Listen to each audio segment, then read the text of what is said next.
Hi, students. Hope you are all staying safe at home. I'm here today to give a summary of the first prose piece in your Class 9 Beehive Reader. Let me first pose you a question. Which is the best part of your childhood? Undoubtedly, your answer would be school life. Yes, school is fun and the best part of every person's life, and the place to learn different subjects, harness your interests, interact with friends, teachers, and much more. Today, we are about to learn a short story written by Isaac Asimov, who is a popular science fiction writer. The writer envisions how the schools and education system will look like in the 23rd century. If I ask you to describe about the dream schools, you would certainly say you don't want to carry any bags, you want to learn through computers, you dislike written tests and examinations, you love to have robotic teachers, and certainly virtual classrooms and hands on experience.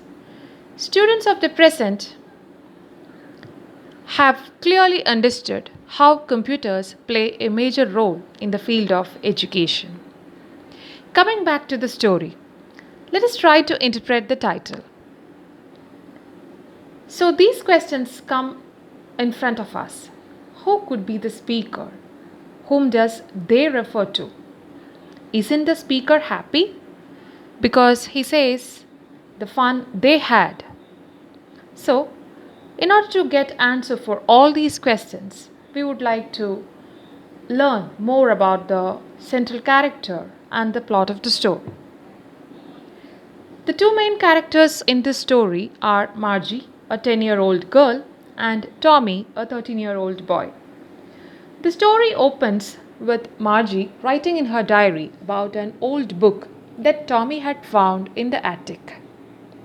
Margie remembers how her grandfather had once told that there was a time when all the stories were printed on a paper.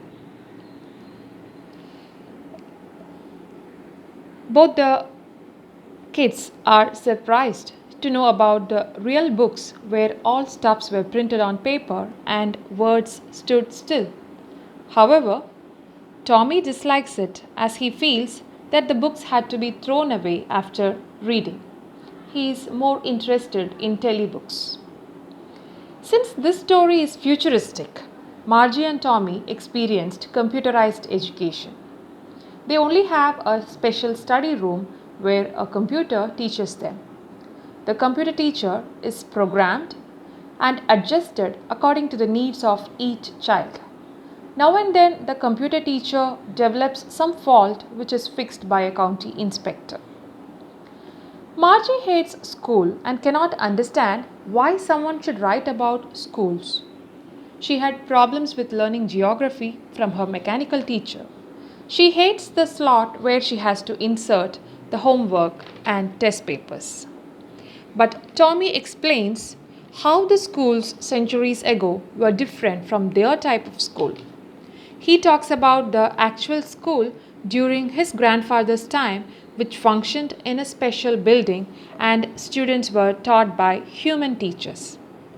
At first, Margie finds it difficult to understand how a person could be a teacher and how the students were all taught the same thing because her mother says that education must fit each child's mind.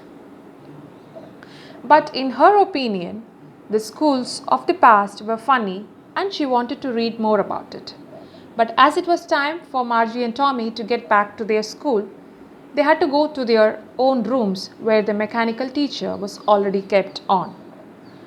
The story ends with Margie thinking about the old school system and how much fun the children might have learning and spending together. So I hope, students, I have enabled you in the understanding of the story. Catch you up in the next episode with the poetry The Road Not Taken by Robert Frost. Until then, it's Kalyani signing off. Thank you.